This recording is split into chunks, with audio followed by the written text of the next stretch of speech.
Lideramos el camino de la opinión pública y buscamos que la cultura del debate alcance consensos y soluciones a los problemas de nuestro país.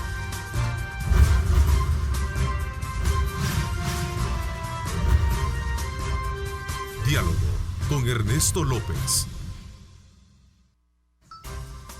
Hola, ¿qué tal? ¿Cómo están? Qué placer enorme saludarles a ustedes. Gracias por estar, como siempre, pendientes de nuestra señal en este día importante, sobre todo cuando marcamos siempre la fecha 10 de diciembre, que corresponde a este día martes, y contando las horas, contando los días para la culminación del año 2019. Muy agradecido con Dios Todopoderoso por darnos ese privilegio de poder ingresar hasta la intimidad de sus hogares, de todo este esfuerzo que cada uno de nosotros realiza precisamente para poder ofertarles a ustedes lo mejor de nuestra programación. Así es que desde ya, bienvenidos y vamos desde luego con este buen espíritu y este buen ánimo a culminar el año 2019.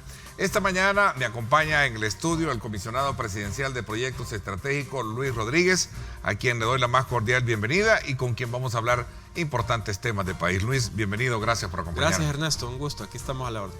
Voy a tomar como punto de referencia, Luis, un informe de Naciones Unidas, el cual da indicadores muy importantes que tienen que ver sobre los grandes desafíos que como país tenemos para superar esa brecha de género y especialmente en el tema de educación. Hay varios aspectos que toca este informe y los cuales están relacionados íntimamente con aquellos proyectos estratégicos que se tienen en la agenda que te corresponde desarrollar en este gobierno, ¿cierto? Correcto. Sí, correcto. Fíjate que hay un dato bien interesante que nosotros vemos como punto de partida de este informe. Y es que él habla sobre la generación del año 2000, que están ya a punto de cumplir 20 años, los que nacieron en el año 2000 hasta la fecha. Y hablan sobre, alrededor de estas generaciones, sobre las nuevas desigualdades. Es una reflexión bien interesante la que hace en general PNUD sobre esto y Naciones Unidas, porque se refieren a que la desigualdad digamos va evolucionando conforme va evolucionando la realidad, aunque suene muy obvio. Son cosas que evidentemente se tienen que tomar en cuenta para poder planificar también. Mencionan sobre las desigualdades y los datos que han surgido en el pasado, por ejemplo, y que evidentemente eso te sirve para ir generando políticas públicas o proyectos, que también tomas en cuenta los datos del presente, que te permita ir trabajando sobre realidades momentáneas, pero que sobre todo ahora está el reto de poner énfasis en los problemas que se pueden venir o las desigualdades que se pueden venir a futuro, tomando en cuenta aspectos tecnológicos, por ejemplo, y cómo la tecnología puede afectar o puede crear sociedades desiguales, o que incluso va creando desigualdad entre países y va limitando a unos y va poniendo exponencialmente hacia el futuro a otros. Dicho esto, pega bastante con nuestra realidad y con muchos aspectos de nuestra realidad que este gobierno está tomando en cuenta para dos cosas, ¿verdad? Para solucionar problemas que hay ahorita, que tenemos en presente, pero sobre todo para poder leer aspectos y problemas de futuro y poder ir preparando proyectos desde la fecha, iniciando ahora hacia adelante. Solo imagínate un dato bien importante que menciona sobre la generación del año 2000, y es que apenas el 3%, solo el 3% ha logrado acceder a estudios universitarios. 3 de cada 100. No menciona sobre los que terminan o no, que eso al final termina reduciéndose todavía más. O sea, mencionan los que logran acceder y entrar a estudios universitarios. Solo el 3%. Y evidentemente eso viene de todo un proceso educativo que hay que tomar en cuenta. Habla también sobre las infraestructuras. Me estás hablando de la educación de primera infancia. En general, o sea, recordad que el tema educativo parte de lo ideal, que son 12 años de estudio, claro, y que en este caso llegamos más o menos a un promedio de 6 o 7. Entonces la limitación de llegar apenas a un 3% dice mucho de lo que tenemos hoy, de la urgencia con la que hay que trabajar ahora, y de los retos, de los proyectos que estemos nosotros planteando, y qué tanto nosotros nos vamos pegando a estas necesidades o a estas realidades que se plantean a nivel mundial, y cómo las vamos aplicando nosotros a nivel nacional.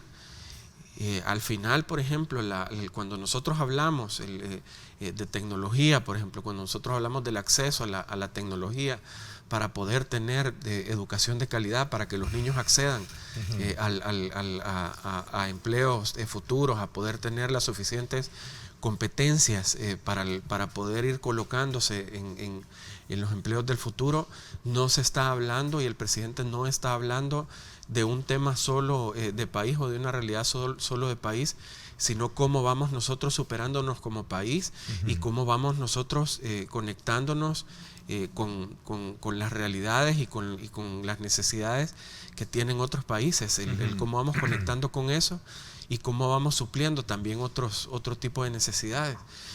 Y luego te enfatiza en algo mucho más importante, que es la brecha de género, y cómo esto se va ampliando en el futuro, y cómo se va ampliando generación por generación. Al final son muchas alarmas importantes las que menciona el estudio, sí, exacto, que se tiene que tomar en cuenta. Nosotros hablamos, por ejemplo, y aquí lo voy llevando a las iniciativas de gobierno. Nosotros lo vamos pegando con un proyecto, por ejemplo, llamado Mi Nueva Escuela, que habla sobre que nosotros estamos planteando un trabajo sobre la infraestructura escolar. Cuando nosotros nos vamos a nuestra realidad, los datos que plantea el Ministerio de Educación solo en temas de infraestructura temporal hecha de lámina, que eso ya dice bastante, superan las 600 escuelas. Y esto luego viene bajando hacia la infraestructura tecnológica, por ejemplo, y todas las limitantes que hay al respecto a eso, y eso va bajando hacia las herramientas complementarias que tengan los niños para fortalecer sus capacidades. Y es un proyecto que se planteó lo platicamos el sábado pasado, que se planteó con la ONU, apenas el viernes nos habíamos sentado, ustedes habían tenido la primicia. Que fue el tema que fue con Alicia Bárcena. Neto López Radio el sábado. Exacto, y hemos ido poco a poco construyendo una serie de actores o stakeholders interesados alrededor de este proyecto, que al momento de ir discutiendo estas realidades que te plantea PNUD, UNICEF, CEPAL y digamos todas las agencias de Naciones Unidas, el proyecto cala tanto que hemos ido juntando aliados muy fuertes en el camino, con el que nosotros a final de año planteamos tener ya una estructura de aliados con la que sabemos que vamos a trabajar. Ahí tenemos algo del proyecto Nueva Escuela. Esa fue la reunión que tuvimos con Singularity University. Esto fue vía conferencia, ¿no? No, nosotros tuvimos eso es en las oficinas nuestras. Acá, tuvimos una reunión de más o menos unas 2 horas, donde estuvimos discutiendo alrededor de este proyecto y todo el tema de innovaciones que debe ir surgiendo y disrupciones que deben ir surgiendo alrededor de la educación, sin trastornar los sistemas. Simplemente estás cambiando ciertos mecanismos. En específico, Singularity University es una entidad ubicada en Silicon Valley, que se dedica a las innovaciones públicas, y esto a través de herramientas tecnológicas, nuevos modelos de trabajo, nuevas herramientas con las que se puede trabajar, modelos aplicados hacia otros países, pero con un punto de vista disruptivo. Este es un aliado de tantos. Por otro lado, con UNICEF, por ejemplo, se está trabajando el tema de ODS alrededor de la inclusión y del tipo de escuela que necesita el niño para estar todo el día, por ejemplo, para poder estar, digamos, en condiciones personales lo suficientemente buenas para poder adquirir mejor conocimientos, para no retirarse de la escuela, para poder estar ahí todo el día, para poder tener acceso a la salud, por ejemplo, para tener acceso a la energía, conectividad, etcétera. Con PNUD se está trabajando el tema de aceleradores educativos, que son unos procesos bastante interesantes de nivelación de competencias. CEPAL, que hace poco anunciaron el apoyo de toda la estructura de Naciones Unidas, que son 20 instituciones alrededor de este proyecto para ubicarlo, ojo, como modelo en Latinoamérica y como modelo que puedan utilizar otros países. Luis, más allá de todos estos elementos que tú bien has colocado sobre el análisis de introducción que tenemos en este tema, este informe de Naciones Unidas, si nosotros lo sacamos del archivo y lo vemos en retrospectiva, es decir, viendo qué es lo que se ha venido obteniendo tras estas investigaciones o tras estos estudios en el pasado, el tema de la desigualdad sigue siendo el desafío grande, tomando como referencia los temas que tú hablabas, el tema de la educación, la salud, el tema de la salud, el hecho de los avances de políticas públicas para sacar a la persona de la pobreza, sí, de los indicadores de pobreza, el hambre, sí, las enfermedades, como bien lo decías tú, y ahora que está también el tema del salto tecnológico. Correcto. Que es otro de los elementos que está siendo tomado, y por qué no decirlo así, lo que para muchos parece ser algo bien etéreo, pero que es una realidad, que es el cambio climático. Correcto. ¿A qué quiero llegar con esta, digamos, con este planteamiento? De que el tema de la desigualdad pasa por comprender que lo que se busca en cualquier proyecto es mejorar la productividad como factor clave para cerrar esas brechas socioeconómicas que hemos identificado en esta primera intervención. Sí, son dos puntos ahí. Una es el desarrollo económico, que se menciona como un vehículo para, pero que por otro lado el gran objetivo es el desarrollo del bienestar social. Claro.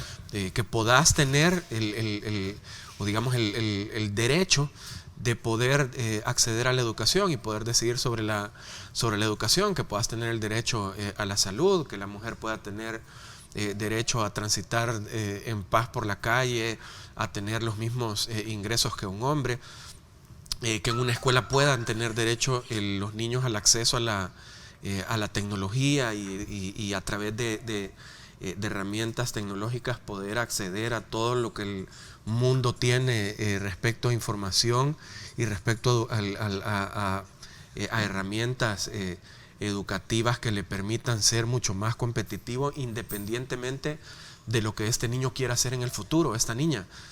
Si quiere ser artista, ok, tiene el derecho y la educación tiene que darte toda esa herramienta, y la movilidad tiene que darte toda esa herramienta, y los gobiernos tienen que darte todas esas condiciones, y podés tener condiciones para exportar tus productos, puedas tener condiciones para poder acceder a trabajos a empleos más sofisticados.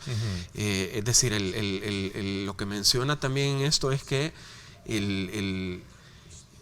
hay aspectos, por ejemplo, de las desigualdades que también se enfrentan a barreras culturales. Y esto es muy importante porque al final nuestra propia cultura política, social, de género, etcétera, va a terminar frenando o acelerando cosas positivas. Y te menciona un aspecto súper importante, y es una cosa que el gobierno y el presidente está aplicando a partir de la propia estructura de gobierno, que es el tema de las innovaciones. Y dice, si no aplicas ahora modelos de innovación, si no sos disruptivo para romper estas barreras de tradición, esos esquemas, como tú bien mencionás, muy difícilmente vas a poder ir acelerando todos estos procesos de cambio. El presidente, a partir de esto, toma bien incluso hacer una reestructura dentro del gobierno, donde instala una Secretaría de Innovaciones y Tecnología, por ejemplo, que se dedique específicamente a esto, donde instala una Secretaría de Comercio e Inversiones, donde se dedique específicamente a esto y pueda fortalecer las políticas de empleo, que pueda fortalecer las políticas de atracción a la inversión, que eso va a terminar dando empleos más sofisticados. Es decir, el punto con esto es que nosotros como gobierno logremos pegarnos a las exigencias del mundo, a las necesidades y a las realidades que tiene el mundo ahora, para poder tener un país competitivo hacia futuro. Y cuando tú cuando te corresponde hacer una exposición o una valoración de esta naturaleza, en estos foros como el que participaste en Dubái, Correcto. ¿cómo, digamos, qué percibes tú de la experiencia que otros a lo mejor experimentan frente a las, digamos, proyecciones que a 6 meses se tienen para poder impulsar una política de esta naturaleza? Fíjate que son dos cosas bien interesantes. Por un lado, lo que tú mencionas, y es todo lo que nosotros podemos aprender de modelos internacionales.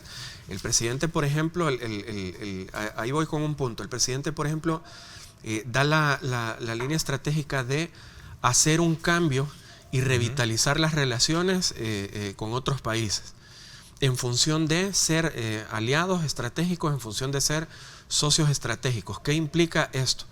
Implica poder adquirir lo mejor que tienen estos países a niveles de modelos, por ejemplo, modelos educativos, modelos de espacios públicos, modelos de movilidad, modelos de tecnología, modelos de sistemas disruptivos modelos de atracción a la inversión, modelos de desarrollo de producto, etcétera. Lo que tú podás aprender de otros países, pero también lo que tú podás enseñarle a otros países sobre lo que estás trabajando ahora o sobre los proyectos que tú tengas hacia futuro.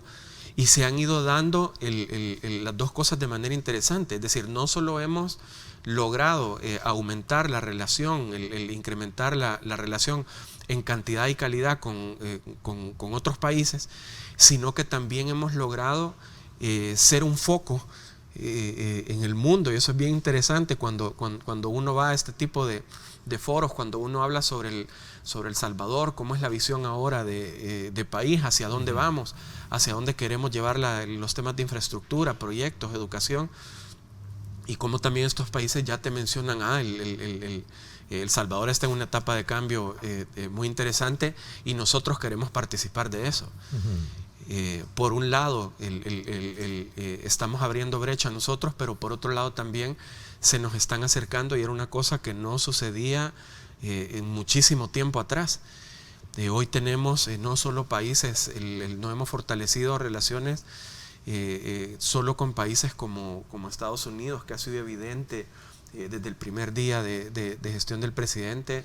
No se han creado ahora relaciones nuevas con países como China, y tampoco se han fortalecido relaciones con países como Corea del Sur, como Japón. ¿Ves una, digamos, una ponderación, una fortaleza muy importante bajo esa visión de plantear este tipo digamos, de proyectos frente al establecimiento con estos países que han avanzado en esa materia? Por ejemplo, todo el modelo educativo tecnológico, tanto de estos países asiáticos, ha sido determinante para el desarrollo y salir de ese subdesarrollo en que se han encontrado, obviamente milenariamente, por años, ¿no? Sí, por ejemplo, en el caso de Corea del Sur, en el mundo se habla del milagro coreano, claro, cómo un país se levantó en 50 años, convirtiéndose ahora en una potencia. ¿Qué hicieron? ¿Qué modelos utilizaron? ¿Cómo desarrollaron a su gente alrededor de una proyección hacia futuro? ¿Cómo se proyectaron hacia el mundo? ¿Qué produjeron? Es decir, este tipo de modelos al final son cosas que como país a nosotros nos interesa traer, aprender, aplicar, evidentemente bajarlo hacia el nivel, hacia nuestras realidades, que nos permita poder ir haciendo transformaciones en tiempos cortos, pero que también nos permita también írselo devolviendo al mundo. Y para el presidente eso es muy importante. Te menciono el proyecto de mi nueva escuela, por ejemplo, que viene Naciones Unidas y te dice, mira, el proyecto está muy interesante, te vamos a apoyar, pero necesitamos que cuando esto esté aplicado tú apoyas también a Latinoamérica con este modelo. Cómo El Salvador también logra enseñar modelos interesantes. Te hablan ahora otros países que hoy están sufriendo flagelos de delincuencia. Bueno, ¿cómo estás aplicando tú el modelo de plan de control territorial, por ejemplo, desde el aspecto social, desde el aspecto de seguridad y desde el aspecto de la rehabilitación y la prevención? Cuando el presidente habla de ser socios, son las dos cosas. ¿Por qué no poder traer también, es decir, no solo traer modelos, sino también exportar modelos exitosos? Y eso lo vas viendo, ahora en el mundo, y el mundo está hablando también de El Salvador. Eso se vuelve muy interesante en aspectos de confianza, por ejemplo.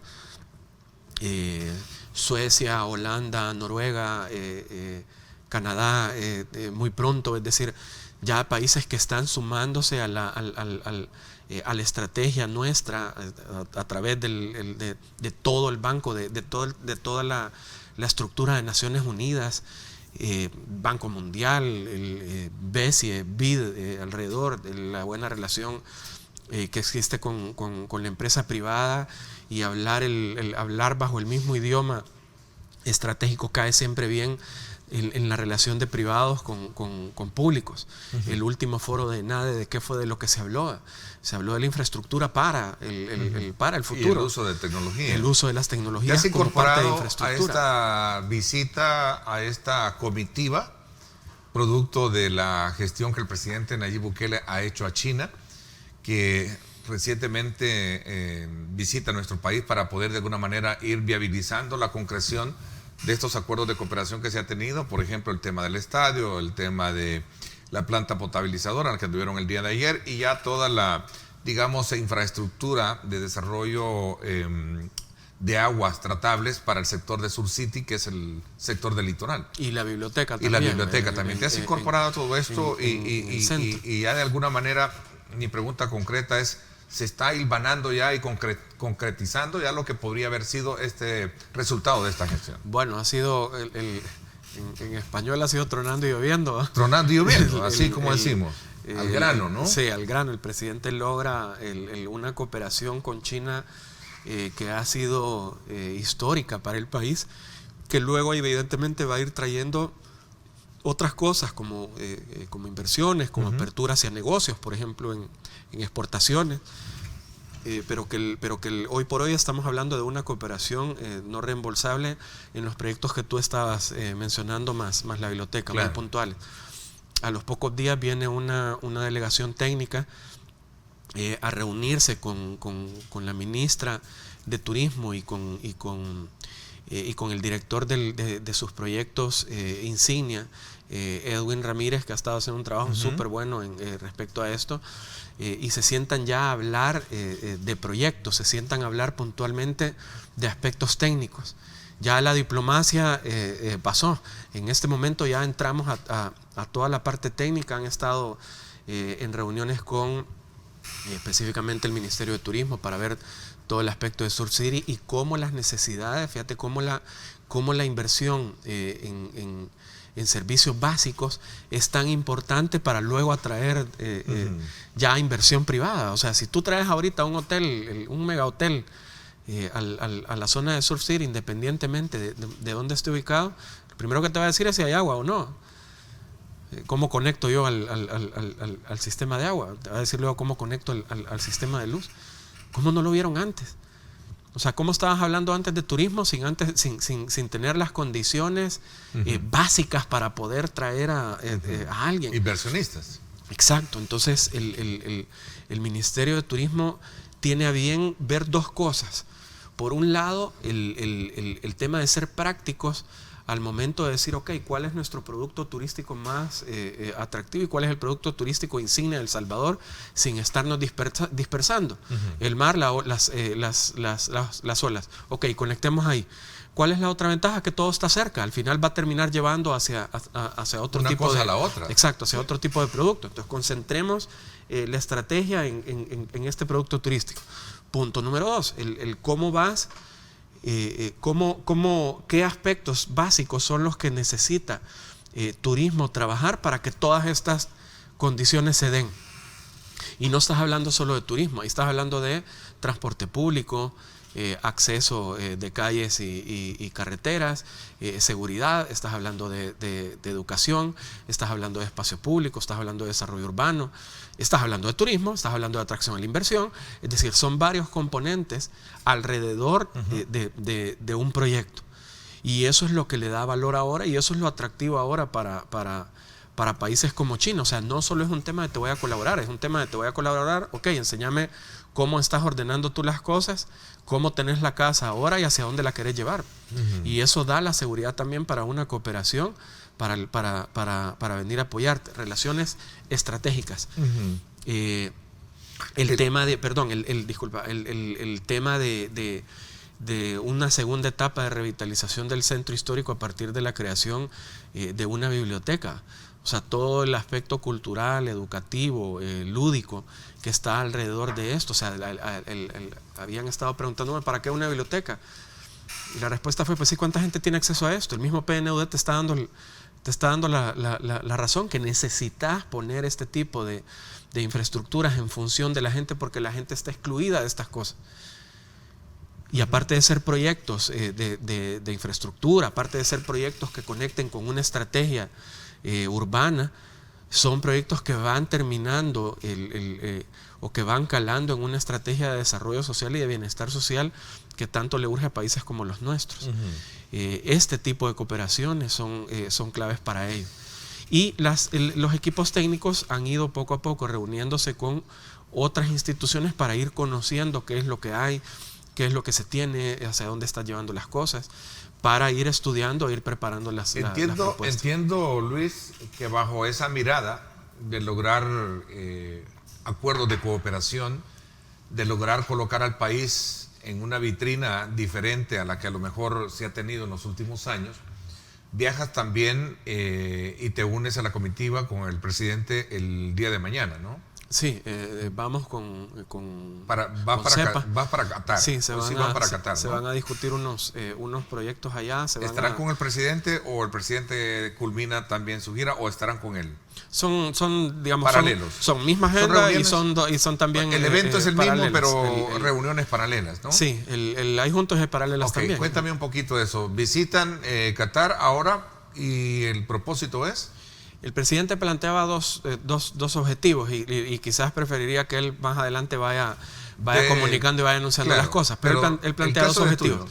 Uno, el tema de la cooperación, que es algo que él ha ido llevando, digamos, con los países dentro de sus visitas, y por otro lado el tema de la inversión. Se va por esas dos cosas.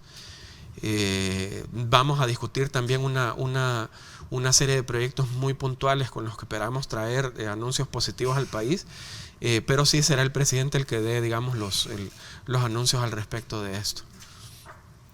¿Tienes la oportunidad de poder establecer acuerdos que busquen fortalecer la visión con el tema del proyecto de escuela?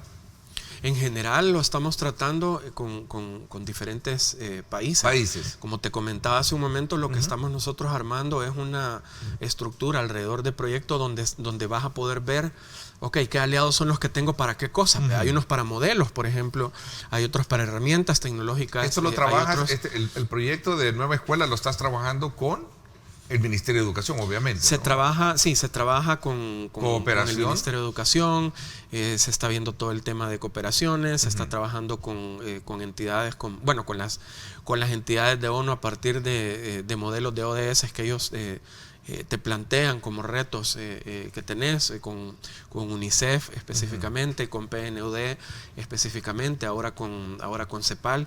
Suecia, por ejemplo, está muy interesado en meterse en cooperación alrededor de este proyecto. Ese es un tema que ellos trabajan bastante, el tema de la relación entre los niños y su acceso a la tecnología y cómo a partir de eso van creando modelos y herramientas educativas.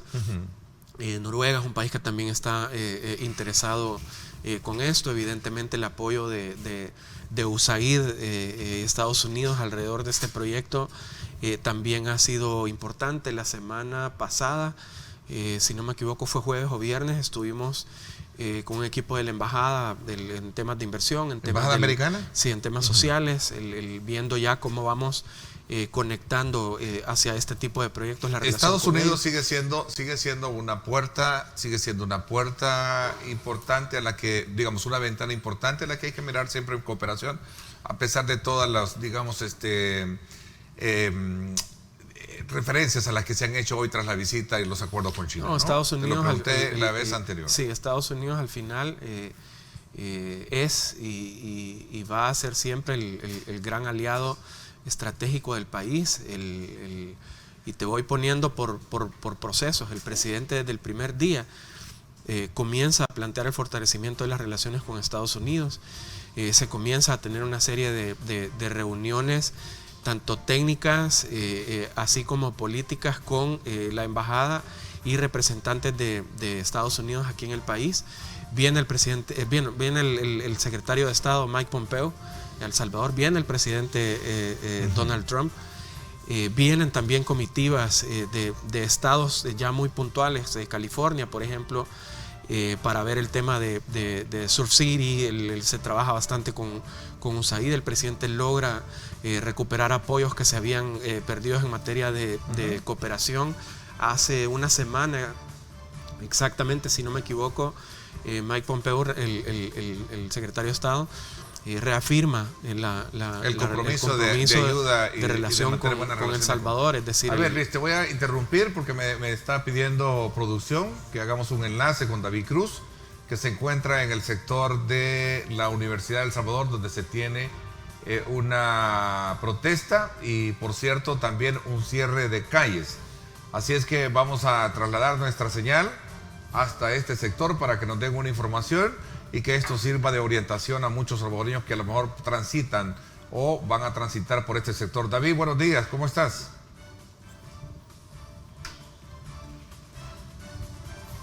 No está listo entonces. Me dijeron que ya estaba listo mi productor. Vamos a la pausa entonces. Regresamos con más a esta hora de la mañana. Gracias por estar con nosotros. Son las 7:01. Regresamos con más.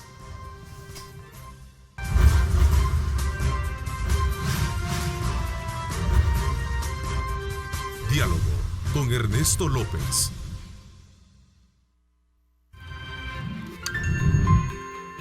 Estás viendo Diálogo con Ernesto López.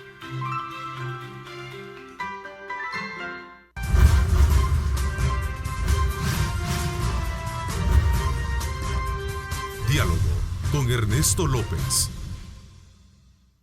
Bueno, gracias nuevamente por estar con nosotros. Bueno, no sé si ya entonces está listo David Cruz para poder establecer un contacto con David Cruz, que se encuentra en el sector de la Universidad de El Salvador. David, ¿cómo estás? Qué gusto saludarte. Parece que no tiene la referencia oportuna. David, ¿me escuchas?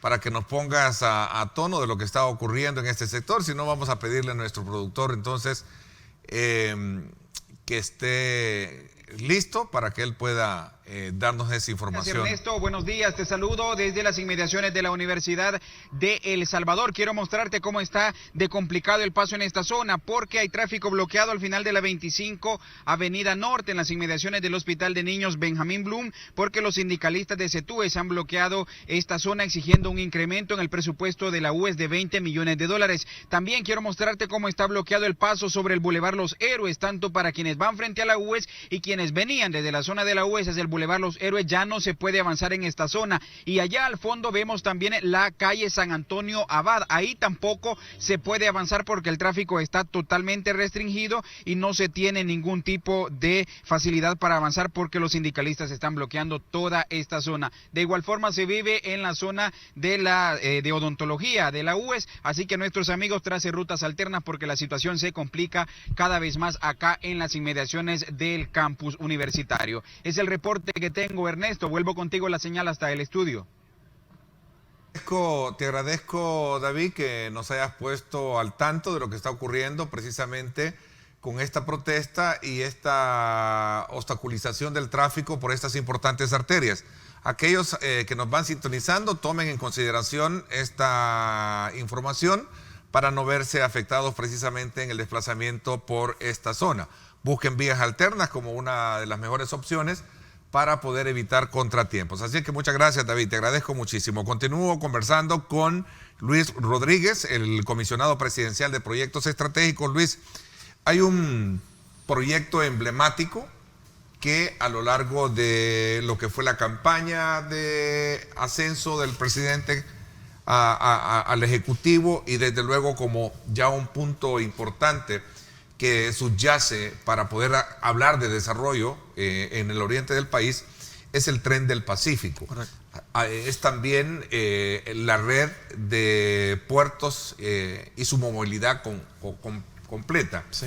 ¿Cómo están estos proyectos a 6 meses de la gestión del gobierno? Cuéntame. Bueno, en primer lugar son proyectos integrados, como tú bien lo mencionas, pero voy a tener que hablar de ellos por separado, ¿no? Uh-huh. En el caso del tren, se han terminado los estudios de prefactibilidad, que nos determinan 2 cosas. Uno, obviamente, los resultados concretos del estudio, la información que todo esto va a dar para darle un siguiente avance y poder llegar a la siguiente etapa, que es mucho más detalle, ya la vamos a hablar. Y por otro lado, que te termine dando un producto final que es el perfil de la empresa o el perfil de la institución que va a trabajar la factibilidad, que es la siguiente etapa de este proyecto.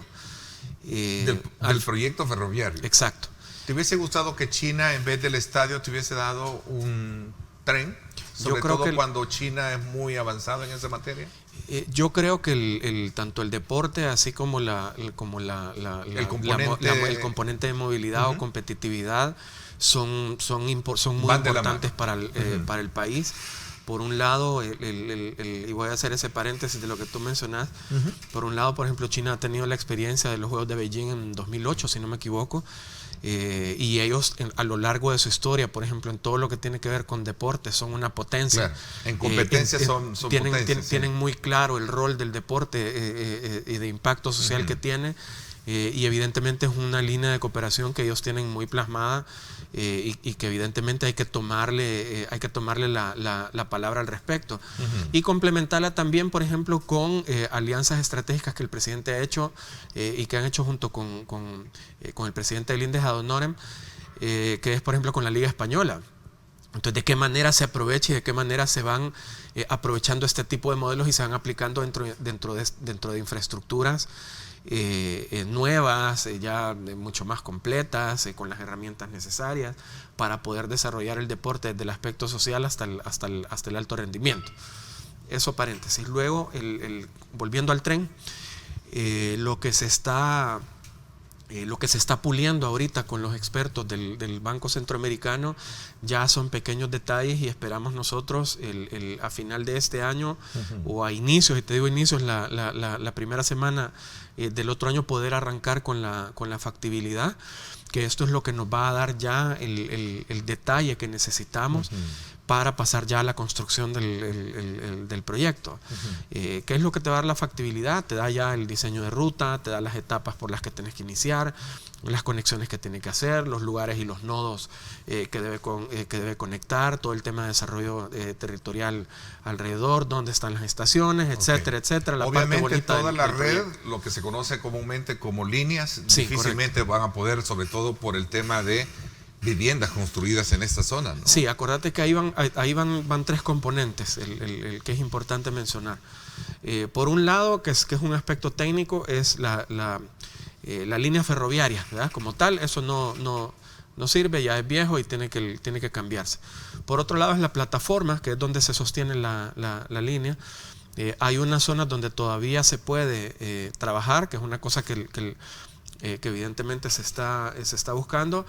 Y por otro lado, la creación de nuevas rutas o de una nueva ruta. Por un lado, para no afectar lo que tú estabas mencionando, pero por otro lado también para impactar positivamente en municipios donde tienen aspectos de pobreza multidimensional muy marcadas, por ejemplo, y donde el paso de una ruta le permita, por ejemplo, una inversión de una zona industrial, de hecho, una inversión de una zona libre. Coronando un poco esa intención, esa visión y esa proyección que en algún momento se plantea para poner de nuevo en vigencia el tema de un tren, fue tan descabellada esa, digamos, intención de quitarlo desde hace años. ¿Qué país no tiene tren como una, digamos, oportunidad de desarrollo transitable para para muchos aspectos, pues Sí. Hoy nos estamos lamentando de lo que realmente de ese gravísimo error de pasado, ¿no? Sí, fíjate que lo que Y si ustedes lo logran concretizar, perdón, y a eso Sí. quería llegar, y si tú con esa visión, el presidente lo hace, yo creo que va a ser un valor agregado muy importante para generar desarrollo en el país. no solo en el país, en Centroamérica, si quieres verlo, sí, ¿no? exacto, el impacto regional. Y lo digo con mucha propiedad como interesante. salvadoreño. Sí, fíjate que ahí son dos aspectos importantes que tú mencionas. Por un lado, entendería yo que más o menos por 1889 El Salvador empieza a tener este proyecto, que era a través de unos ingleses, si no me equivoco. Y allá por los 70, 74 más o menos, el proyecto empieza a involucionar, ¿verdad? Se empieza a ir deshaciendo, etcétera, hasta que terminamos sepultándolo en museos.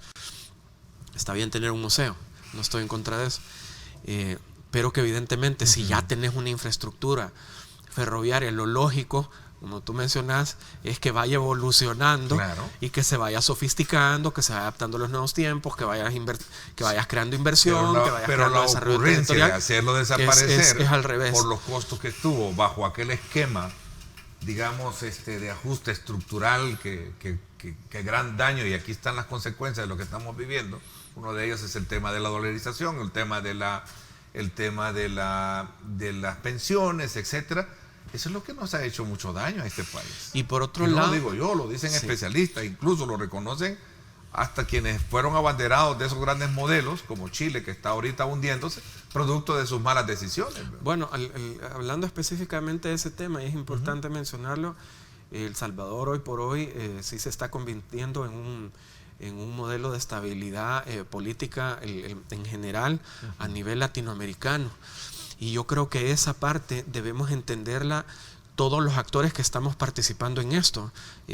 Gobierno, la empresa privada lo tiene clarísimo, las municipalidades hoy lo están ya entendiendo y abriéndose a trabajar en conjunto, y eso está muy bien.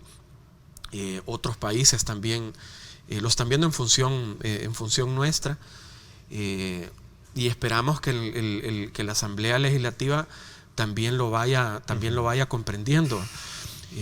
Un aspecto tan importante como lo es el presupuesto, por ejemplo, la aprobación del presupuesto y la aplicación de estrategias de país alrededor de esto. No deben de ser cartas de negociación política o por intereses políticos tenerse estancado. ¿Te preocupa que no se haya aprobado el presupuesto? Al país le tiene que preocupar, porque es un tema de confianza para la inversión, es un tema de estabilidad hacia los inversionistas, es un tema de poder ganar terreno dentro de la competitividad a nivel continental, es decir, es ir ganando escaños. ¿Percibes un impacto negativo de no aprobarse esto? Obviamente lo hay, y en general no solo es el presidente ni el gobierno los que estamos nosotros haciendo el llamado a la Asamblea, sino también son una serie de sectores los que han ido también diciendo: señores, han pedido resultados, aquí están, han pedido reuniones, aquí están. El ministro de Hacienda, Nelson Fuentes, ha ido en reiteradas ocasiones, ha venido también aquí a los medios a explicar el tema del presupuesto. La comisionada Carolina Recinos ha venido también a los medios y ha ido también a la Asamblea a explicar el tema del presupuesto. En la parte de control territorial se ha explicado la estrategia, y se han ido obteniendo los resultados que el país tanto espera, no solo a nivel local, sino también a nivel internacional. Cómo cambia este aspecto y cómo va generando otros efectos colaterales en positivo, son cosas que se tienen que tomar en cuenta. Se han hecho avances en temas de cooperaciones, por ejemplo, todo el plan de contingencia que el presidente está haciendo alrededor de las cooperaciones para ir teniendo inversiones en cosas donde el presupuesto regularmente no alcanza.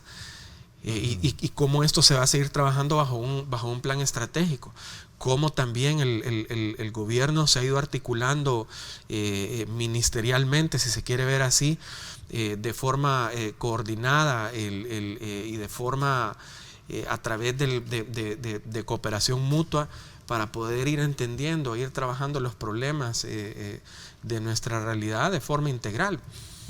Y ahí están los resultados, y ahí se han ido dando los resultados. Claro, todos quisiéramos que fuera ya, y que las cosas se fueran dando ya. Todo es un proceso, pero se han ido dando resultados. Luis, por cuestiones de tiempo, tu expectativa al cierre del año 2019 y al cumplimiento de 6 meses de trabajo, ¿son optimistas, son positivas? Yo espero que sí, yo espero que ¿O hay algo que te preocupe, digamos, para poder entonar esa visión que tiene y que tiene el gobierno frente a lo que está a la par, que es el componente político? Por ejemplo, hablabas de tu preocupación de que a estas alturas todavía no está aprobado ese presupuesto. Sí, mira, yo creo que al final todos los sectores estamos entendiendo y estamos yéndonos en la misma línea, locales e internacionales. Todos estamos entendiendo hacia dónde es que queremos ir. Y en cierto modo, y ese es un llamado a la Asamblea, es ya no se distraigan por otro tipo de cosas. Tenemos un trabajo bastante distraído en que si le quitan el fuero al presidente o no, que se investigan a Carlos Marroquín o no. Es decir, señores, estamos hablando de país, estamos hablando de presupuesto. Metámonos en eso, metámonos en la gente. Estamos hablando de medicinas al 100%, estamos hablando de conectividad de una vez por todas, estamos hablando de la mora vial, estamos hablando de seguridad, de prevención, de que los policías tengan sus ingresos, que la Fuerza Armada logre aumentar sus ingresos, que tengan alimentación, que esto pueda darle mejor presencia en el territorio y dignifiquemos a 2 instituciones y a 2 representaciones de instituciones en un país como el nuestro, que está dando el pecho por nosotros en muchos aspectos y que no podemos seguirlos teniendo así. Estamos hablando de infraestructura en salud, estamos hablando de arreglar infraestructura en las escuelas. Es decir, no es algo antojadizo. Estamos hablando de que la ONU está validando a través de sus 20 instituciones nuestros proyectos. Estamos hablando de que estamos atrayendo países amigos y revitalizando sus relaciones y incrementando las cooperaciones en función de planes. Ok, Luis, el tiempo se me fue. Te deseo buen viaje y espero que nos traigas mejores noticias también. Gracias, ¿no? Gracias, Ernesto. De tu viaje, en este caso a Qatar, ¿verdad? Gracias. Donde vas a participar en estos importantes foros.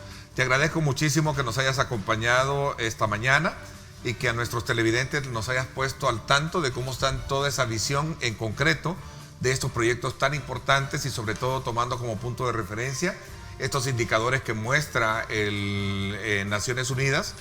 Y sobre todo como punto de partida para poder establecer políticas que reviertan esa tendencia de desigualdad que existe y que históricamente hemos tenido como país. Sí, así correcto. que te agradezco muchísimo. Gracias Ernesto, estamos a la hora. Gracias también. Me voy a la pausa. Cuando regresemos nos acompaña Noel Orellana, magistrado del Tribunal Supremo Electoral, con quien vamos a hablar aspectos que tienen que ver con el trabajo del Tribunal Supremo Electoral, reformas electorales y otros aspectos medulares. 7:22.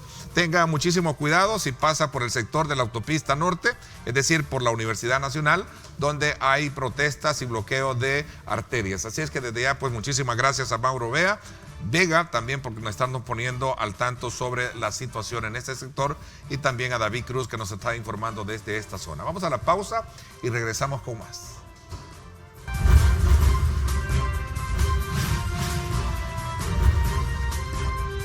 Diálogo con Ernesto López.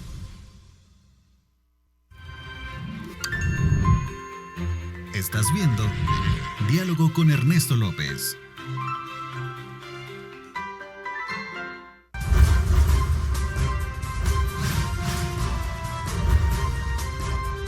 Diálogo con Ernesto López.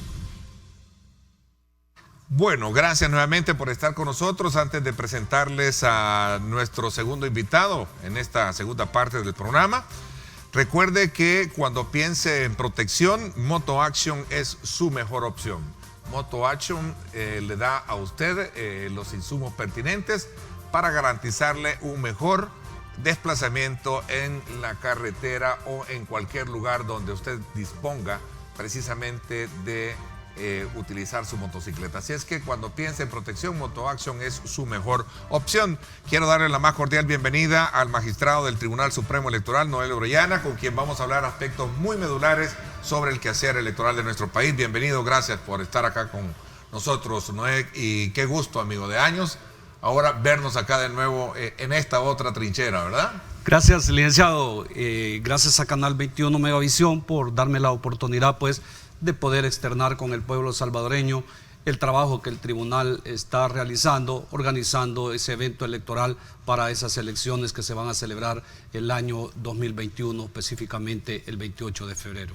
A ver, un aspecto relevante sobre la mesa está esto de la discusión que llevó a la aprobación, luego al veto y a la superación del mismo sobre el tema del voto del rostro. En su esencia y digamos en el fondo de todo esto, ¿qué es lo que existe? ¿Existe realmente una violación constitucional al derecho de que todos en la mesa o todos en la cama o todos en el suelo? ¿O verdaderamente existe una especie de sanidad por querer de alguna manera tener una mejor representatividad de quién se elige cuando se trata de elecciones municipales, magistrado? Sí, efectivamente, Ernesto, la Asamblea Legislativa, obviamente, haciendo uso de las facultades que el artículo 133 de la Constitución establece, los señores diputados estuvieron a bien aprobar esa reforma al Código Electoral, en la cual se establece la fotografía del candidato a alcalde de los 262 municipios, de 260 municipios del país. En ese sentido, siguió todo el procedimiento de ley establecido y el señor presidente de la República tuvo a bien vetar ese decreto en razón de que, a su juicio, se violentaba el principio de igualdad en razón de que no aparecía la nómina de todos los miembros que conformaban los diferentes consejos municipales. En ese sentido, pues, el señor presidente de la República veta ese decreto, la Asamblea Legislativa lo reconsidera y con el voto establecido en la Constitución supera ese veto del señor presidente de la República. Tengo entendido de que el día jueves fue remitido a la Presidencia de la República. Este día vencen los 3 días que la Constitución establece para que el señor presidente de la República lo remita a la Corte Suprema de Justicia, en especial a la Sala de lo Constitucional, y será esta pues la que dirimirá sobre la constitucionalidad o no del referido decreto. Digamos, ¿es concurrente o también el presidente tiene la potestad de aceptar la superación del veto?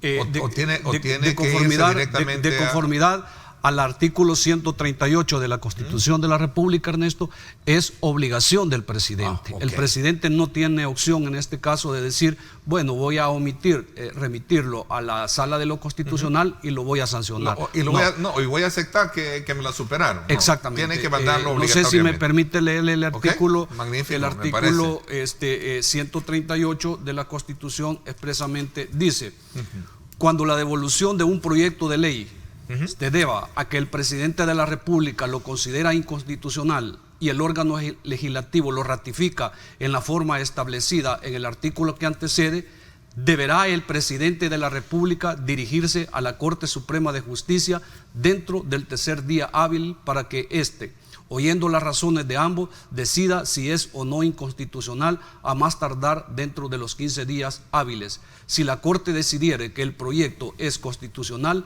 el presidente de la República estará en la obligación de sancionarlo y publicarlo como ley. Es decir, Ernesto, el presidente de la República no tiene opciones de decir de que lo va a mandar a publicar, sino que efectivamente tiene que remitirlo a la Corte Suprema de Justicia y en especial a la Sala de lo Constitucional. Magistrado, para una democracia como la nuestra, es importante la fotografía cuando se trata de elegir a un representante más localista, como es en el caso y tan importante para un ciudadano como es su alcalde. Yo creo, Ernesto, de que en este punto hay que ver 3 hipótesis. Primero, la parte política, la parte técnica y la parte presupuestaria. Quiero decirle que sobre este caso ya en años anteriores ya se había recurrido a la Sala de lo Constitucional de la Corte Suprema de Justicia aduciendo de que había inconstitucionalidad en el sentido de que por el hecho de no aparecer las fotografías tanto de los candidatos a alcaldes como sus respectivos consejos municipales, efectivamente había una violación constitucional. Recuerdo que yo le puedo hacer llegar las resoluciones que emitió la Sala de lo Constitucional en la que dijo que por ser listas bloqueadas no había ninguna inconstitucionalidad al respecto. En ese sentido, se superó esa situación. Ahora los señores diputados han considerado de que aparezca reflejada la fotografía del alcalde, y yo creo que esto será ya una valoración más de índole política que de otro aspecto. Más de una competencia de ustedes, más de carácter política la interpretación que tienen. Ahora, pero el tema de costos, que es otro componente. Efectivamente, yo quiero compartir con la teleaudiencia, Ernesto, ya la parte técnica.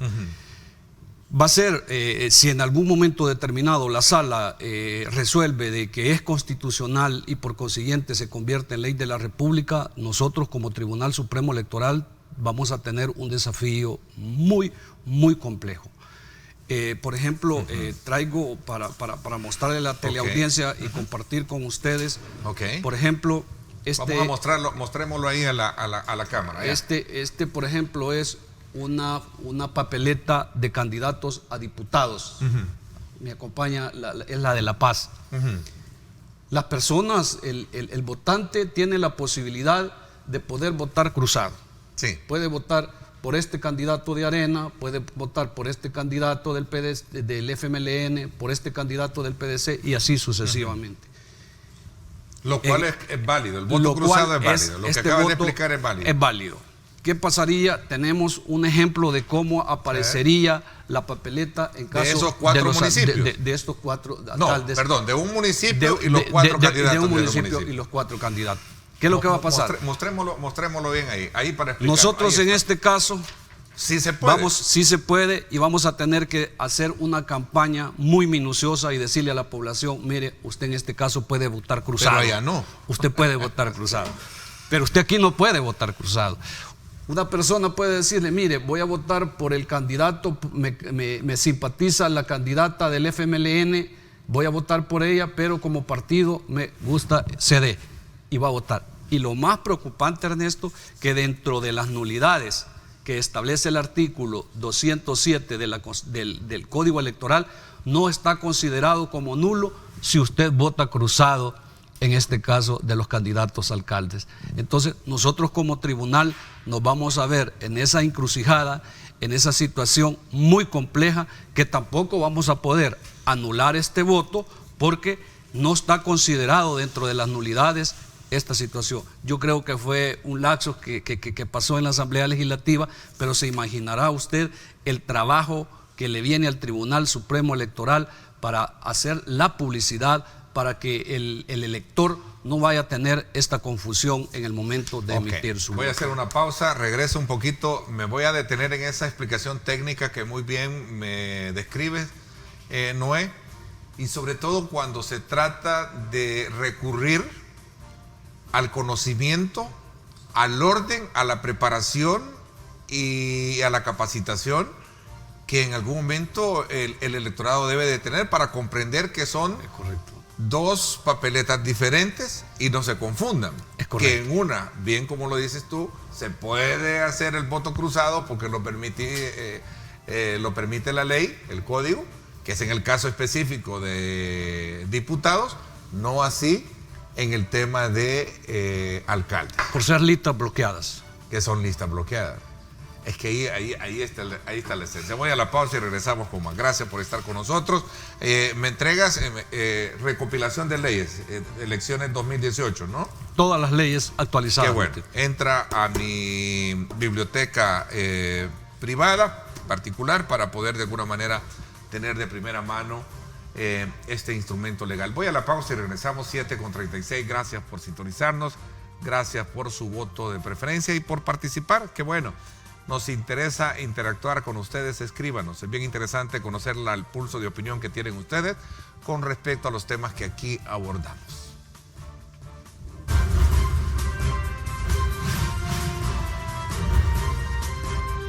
Diálogo con Ernesto López.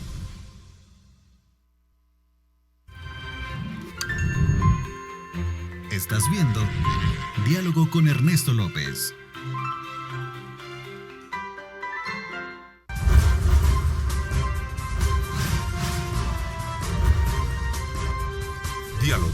con Ernesto López. Bueno, gracias nuevamente por estar con nosotros. A mí me parece que sumando a esa explicación técnica que me daba Noé Orellana, magistrado del Tribunal Supremo Electoral, voy a sumarle lo que dice acá Freddy Pérez. Dice, correcto, lo correcto es que aparezca la foto del Consejo Municipal en su totalidad. De lo contrario, no tiene ningún beneficio a favor de los votantes, no es relevante. Pero ¿qué implica en una papeleta como esa colocar las fotografías también de los concejales? Sería una gran papeleta, ¿no? Sí, todavía más confusión creo que podría generar si no se capacita y no se orienta con prontitud, con exactitud al votante, magistrado. Sí, efectivamente, lo que el televidente dice es muy cierto.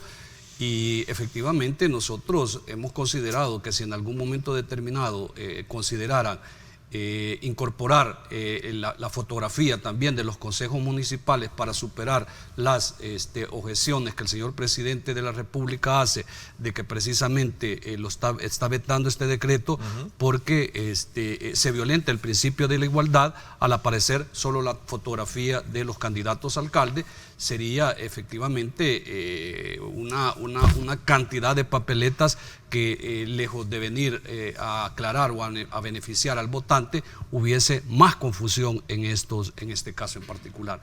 En ese sentido, Ernesto, pues nosotros como jueces electorales vamos a estar a la disponibilidad de lo que decida tanto la Asamblea Legislativa, la Corte Suprema de Justicia en particular, y si por razones determinadas resuelve que es constitucional, pues nosotros seremos obedientes y seremos de acuerdo a lo que la sala determine. ¿Cuánto tiempo tiene la sala para responder? Entiendo que este día se le vence al señor presidente de la República para remitir a la Corte Suprema de Justicia y de conformidad, como lo he dicho anteriormente, al artículo 138, la sala de lo constitucional cuenta con 15 días para poder dirimir pues este conflicto que se ha dado entre los órganos de gobierno. Vamos a conocer realmente si va a la fotografía o no va a la fotografía, o solo sería bandera, ¿verdad? Definitivamente, en 15 días vamos a conocer si efectivamente la Sala de lo Constitucional resuelve que aparezca la fotografía o resuelve que no debe de aparecer la fotografía en las respectivas papeletas. Saludos a Leo Vladimir López Palacios, gracias por sintonizarnos. También Roberto Carlos Tejada. A ver, ¿cómo está la situación del voto para las personas que viven en el exterior? Este es un punto bien importante porque muchos nos sintonizan en el extranjero y están interesados en ver el tema del voto en el exterior, que es otro de los grandes desafíos que se tienen en esta materia, ¿no? Gracias, Ernesto. Efectivamente, nosotros hay 3 pilares fundamentales en esto de las reformas al Código Electoral y a toda la legislación electoral que nosotros hemos presentado y hemos expresado como colegiado a la Asamblea Legislativa y especialmente a la Comisión de Reformas Electorales y Constitucionales, cuáles son el tema de la ciudadanización de las mesas de las juntas receptoras de voto, el tema del voto en el exterior y el tema de la tecnología en mesa. Son 3 temas muy fundamentales que nosotros aún no lo tenemos todavía claro. Quiero explicarle de que el día jueves recién pasado... y el tema del presupuesto, perdón, voy a sumar un elemento más a esa lista. Sí. Y el tema del presupuesto, porque sin el presupuesto no puedes llevar a cabo un buen presupuesto, todo ese tipo de desafíos que se tienen, ¿no? Sí, efectivamente, tanto el tema del voto desde el exterior, el tema de la ciudadanización de mesas, el tema de la tecnología en mesa y el caso de las papeletas, pues, de la fotografía de los candidatos a alcaldes, no está considerado en nuestro presupuesto. Ernesto, informarle de que el 19 de noviembre nosotros ya presentamos el presupuesto extraordinario al Ministerio de Hacienda y sin incluir esos temas. El voto desde el exterior, recuérdese que hay una resolución de Sala de lo Constitucional en la cual mandata a la Asamblea Legislativa para que legisle sobre ese tema. hasta esta fecha todavía no se ha resuelto nada y por consiguiente pues nosotros como tribunal estamos a la espera. Ya no depende del Tribunal Supremo Electoral. Nosotros hemos tenido reuniones con representantes de la sociedad civil que están muy interesados en que se resuelva esa situación. El jueves recién pasado tuvimos reuniones con salvadoreños, con asociación de salvadoreños que residen en el exterior y andaban en el país haciendo diligencias. Nos reunimos con ellos y ellos nos expresaron su preocupación porque no se legisla al respecto, el interés de la diáspora de salvadoreños residentes en el exterior de emitir su voto, de tener participación directa sobre la elección de funcionarios, y eso está en manos de la Asamblea Legislativa. Okay. Es otra tarea compleja de aprobarse de manera concreta, ¿no? Definitivamente. O sea, definitiva pero aparte de complejo, es un tema que económicamente significa mucho dinero. ¿Cuánto es el presupuesto que han pedido? 55.8 millones para realizar las elecciones, ¿verdad? 55.8, 56 millones de dólares son los que hemos pedido. Millones. Sí, dentro de los cuales van considerados 10 millones de dólares para la contratación de tecnología en mesa, y el resto pues es para todo el procedimiento ordinario para la organización. ¿Qué pasó con la coreana? ¿Había cooperación coreana para impulsar toda esta parte de tecnología? Pues nosotros andamos gestionando todo tipo de cooperación que coadyuve pues a sustentar y a financiar muchos proyectos que el tribunal debe de realizar.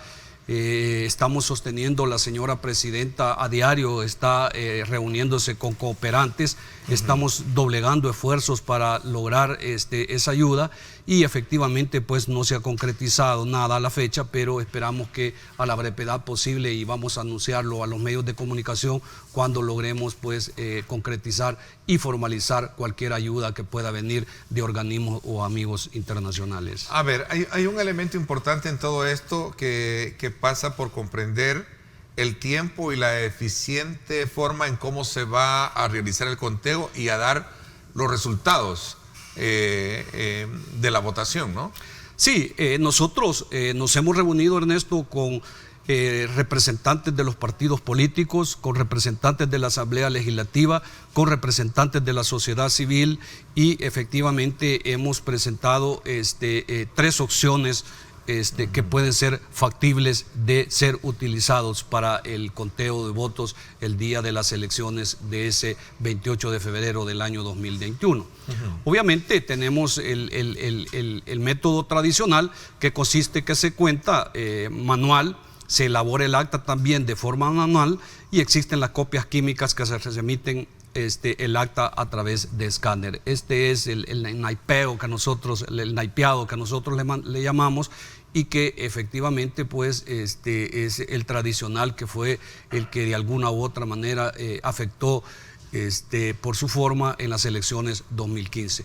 Luego tenemos el sistema escáner cuenta papeleta.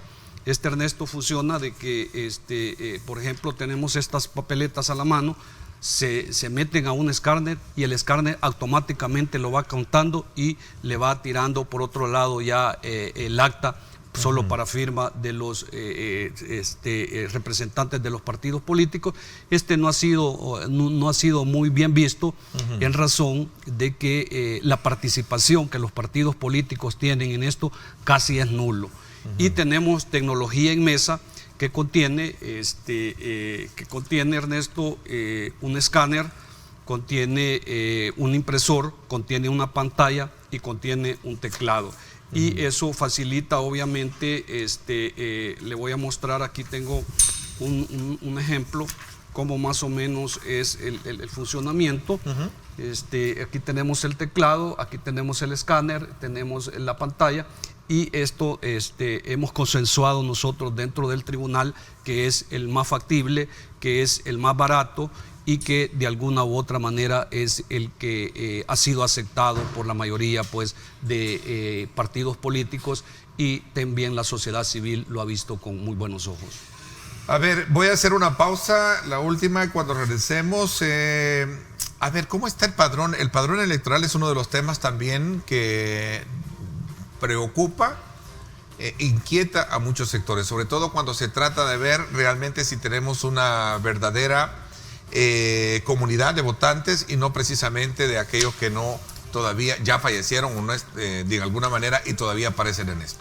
Hablemos de esto. El día de ayer, por cierto, hablaba con el presidente del Registro Nacional de Personas Naturales, Federico Guerrero, y hablamos precisamente sobre la importancia que tiene de poder darle mayor ponderancia de carácter legal a esta instancia para poder coordinar, digamos, actividades que busquen sanear este tema. Vamos a hablar de esto cuando regresemos. A usted, gracias por sintonizarnos.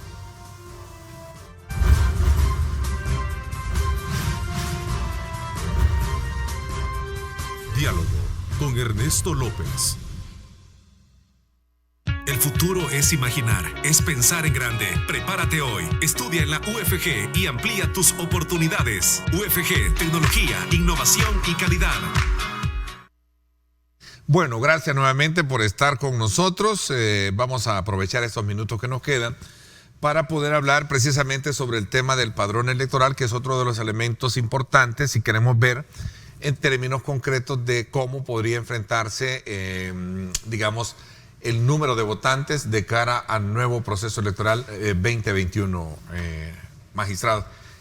Sí, el padrón electoral que nosotros tenemos proyectado para el año 2021 asciende a 5.2 millones de personas de que estarían dentro de ese padrón electoral. Recuerda, Ernesto, de que casi en conjunto, en el momento en que la Asamblea Legislativa aprueba esta reforma para establecer la fotografía del candidato a alcalde en la papeleta, conjuntamente también se aprueba otro decreto en el cual se reforma el Código Electoral, por medio del cual se incrementaban las sanciones a los jefes de la unidad del estado familiar de cada una de las alcaldías y a los jueces cuando no remitieran la nómina de las personas fallecidas en cada uno de sus respectivos municipios, o cuando el juez no remitía al Tribunal Supremo Electoral todas aquellas personas que por A o B motivo habían perdido sus derechos políticos. Obviamente el presidente de la República consideró a bien vetarlo, no hubo ninguna discusión. Entiendo que está en estudio todavía dentro de la Asamblea Legislativa, pero creemos nosotros que una de las maneras que hubiera contribuido de gran trascendencia para depurar ese padrón electoral hubiese sido pues esas medidas que había sido, dicho sea de paso, propuesto por el mismo Tribunal Supremo Electoral, ya que en un estudio que nosotros habíamos elaborado, habíamos verificado y habíamos llegado a la conclusión que era una medida muy acertada el hecho de que se incrementara esa sanción, ya que no recibimos, no es de todas las alcaldías, pero hay un buen número de que no remiten la nómina de las personas que fallecen en cada uno de estos. En ese sentido, pues, una de las críticas y de los cuestionamientos que se hacen al padrón electoral es efectivamente de que no está depurado, y nosotros creemos que con esa medida hubiese coadyuvado para que ir depurando ese padrón electoral y tener efectivamente el número de personas que efectivamente están habilitadas para ejercer ese sufragio en cada una de las elecciones que el Tribunal Supremo organiza.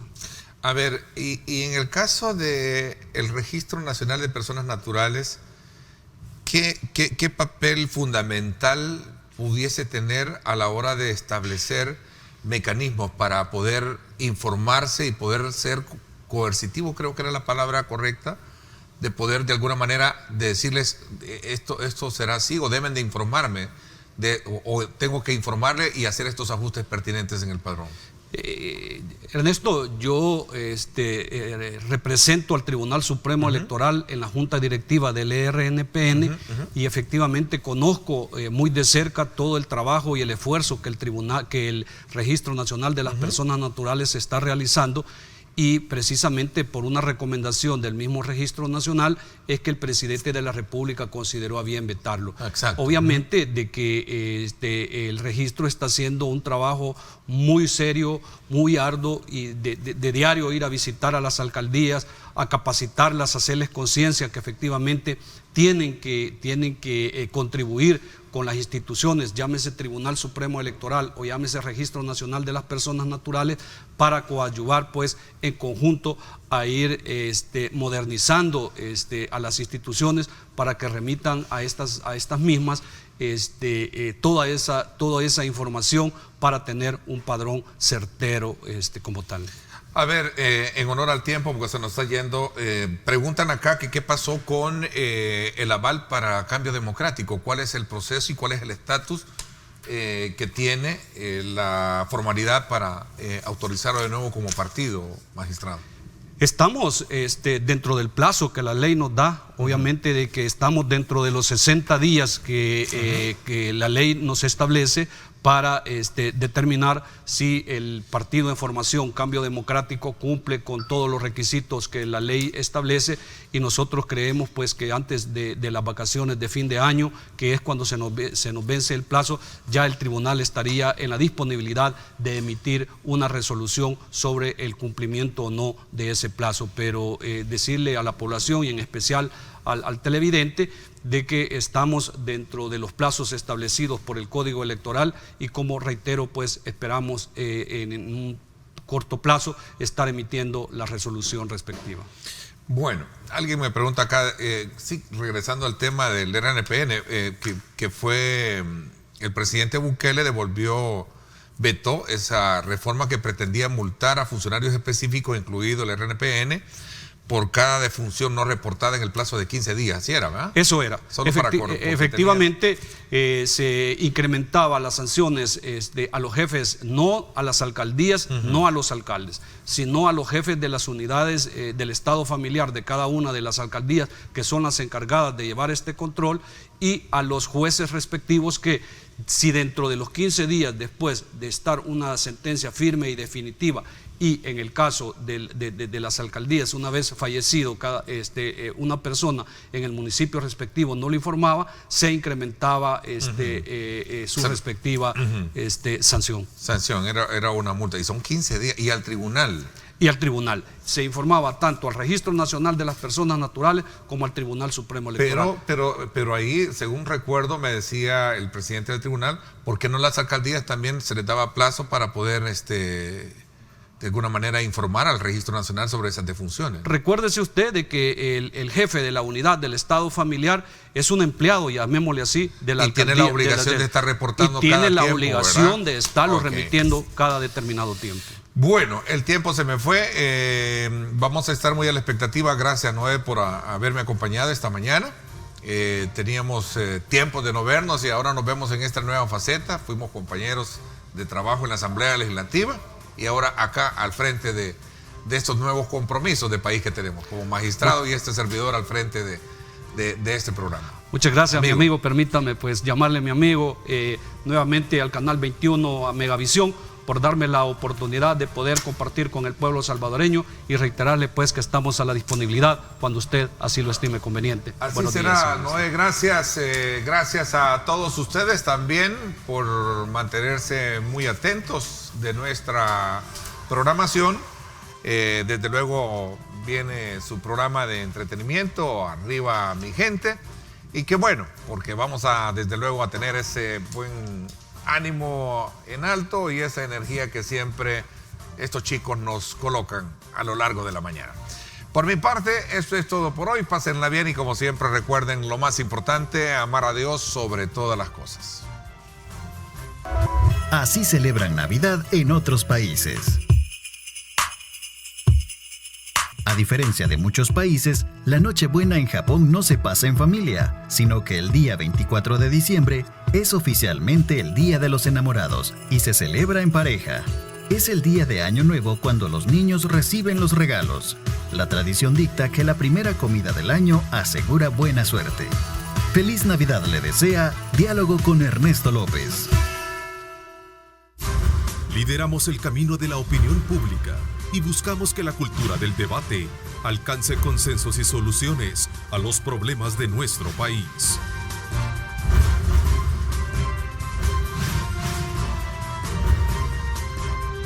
Diálogo con Ernesto López.